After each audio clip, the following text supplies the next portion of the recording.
Damai sejahtera dari Allah yang melampaui segala akal, itulah yang memelihara hati dan pikiranmu di dalam Kristus Yesus Tuhan kita yang hidup.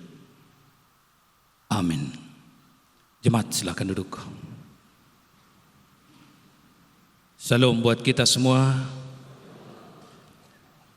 Ada sukacita keluarga Limbung. Shalom. Shalom juga keluarga Nenggolan yang datang dari Kota Batak. Sehat semua. Sehat semua yang ada di sini. BKS perempuan. Shalom. Khususnya buat Pendeta Limbung dan juga Inang Nutriana Boronenggolan. Saya akan membacakan firman Tuhan dari Kolose 3 ayat 14. Demikian bunyinya.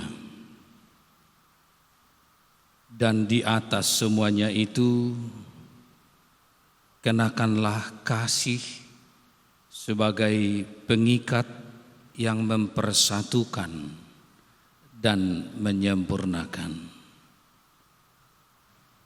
Dan di atas semuanya itu, kenakanlah kasih sebagai pengikat yang mempersatukan dan menyempurnakan.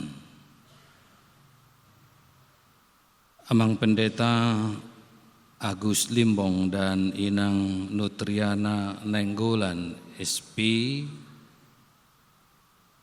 dan buat kita semua yang beribadah ini, sangat tegas Rasul Paulus mengajar.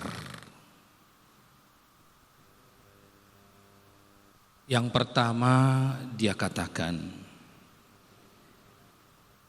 ada tim dalam kekristenan, iman, pengharapan, dan kasih. Ketiga-tiganya ini harus kita miliki. Tetapi yang paling besar dari ketiganya adalah kasih. Dia menguraikannya secara rinci kepada jemaat di Korintus dalam pasal 13. Keluar biasaan dari kasih itu, mulianya kasih itu, agungnya kasih itu. Lalu ke jemaat di Kolose, jemaat yang berbeda-beda. Perbedaan jangan memiskinkan. Perbedaan